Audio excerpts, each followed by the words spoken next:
आपने कथा सुनी होगी शायद। एक शास्त्री जी रहे, शास्त्री जी कथा कहते थे। उनकी पत्नी ने एक बार कहा कि सुनिए, बताते हैं महाभारत की कथा सुनने से भव पार हो जाते हैं, कल्याण हो जाता है। बोले हाँ सही बात है। तो एक बात बताओ शास्त्री जी, पति महाराज आप सबको कथा सुनाते हो, क्या हमें नहीं सुनाओगे?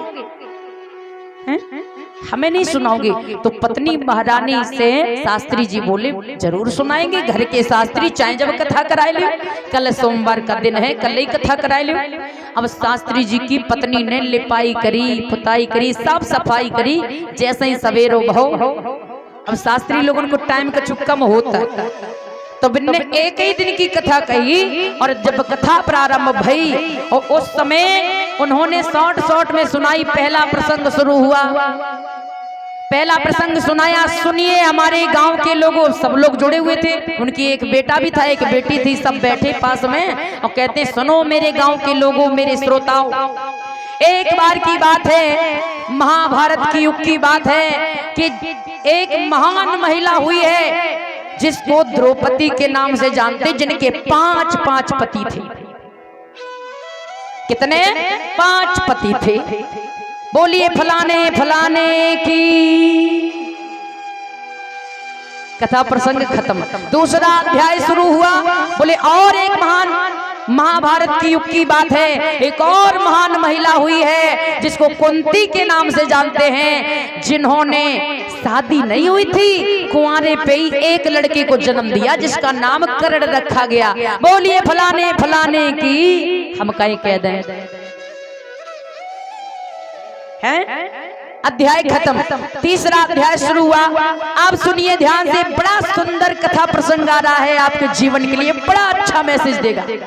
महाभारत का जिस समय युद्ध हो रहा था, युद्ध होने के लिए जा रहा था, उस समय कौन कौन लड़ रहे थे? कौरव और पांडव। ये आपस में दोनों भाई भाई थे, लेकिन भाई भाई होने के नाते एक दूसरे पर तलवार नहीं चला रहे थे, लड़ाई नहीं कर रहे थे। उसी समय कौन आए? भगवान। कहने लगे कोई किसी का बाप नहीं, कोई किसी का भाई नहीं, लड़ो और मार के गिरा दो। बोलिए फलाने फलाने की। कथा खत्म। अब पंडित जी ने, शास्त्री जी ने, सॉरी शास्त्री जी थे, पंडित जी नहीं थे, शास्त्री जी ने कहा कि भाई चरणामृत ले लो। सबको प्रसाद बांटा। और इसी बीच में भोजराज सागर जी तो आगे कमेटी व्यवस्थापक के 20 मुद्राएं भिजवा रहे हैं। सुनिए, अब प्रसाद बांटा, इसके बाद में शास्त्री लोगों को बड़ा ही ज्यादा अच्छी लगती हैं। अब भी पूछने लगे अपने घर में, सब तो चले गए, पत्नी महारानी के पास में पहुंचे, कहने लगे सुनिए तुम्हारी इच्छा थी कथा कहें, तो आपने सुनी कथा? बोले हाँ। ये बताइए कि आपको मिला क्या कथा से, आपको कथा कैसी लगी? अब पत्नी महारानी कहती हमें तो भैया बहुत अच्छी लगी। अरे बताओ तो सही, मतलब क्या मैसेज क्या मिला? बोले अगर हम ऐसा जानते कि 5 पति करने से महान महिलाएं हो जाती हैं, तो अबे तो तुम हमारी अकेले ही हो। अबे 4 बकाया है। कितने? 4 बकाया हैं। पति महाराज के कान खड़े हो गए। मैंने तो अपने घर में ही आग लगा ली है। कान खड़े भाई। अब दौड़े दौड़े गई बेटी के पास में, बेटी से बोले बेटी बेटी तुझे क्या मिला? बोले भाई पिताजी बहुत अच्छी कथा लगी।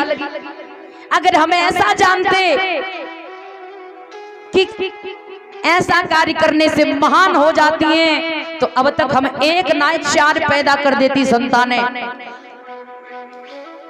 बताओ अच्छी बात है।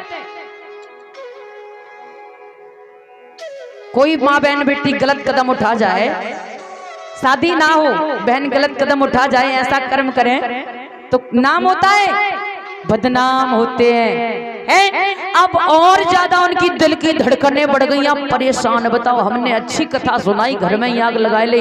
अब समझ में आई कि हमने कितने घरों में आग लगाई होगी, कितने लोगों को गलत मैसेज दिया है। दौड़े दौड़े पुत्र के पास में गए। अरे लाला लाला तू बता तुझे क्या मिला? एकदम से बोला है बेटा कोई किसी का बाप नहीं, कोई किसी का बेटा नहीं, चलो फूट लो यहाँ से। समझ रहे?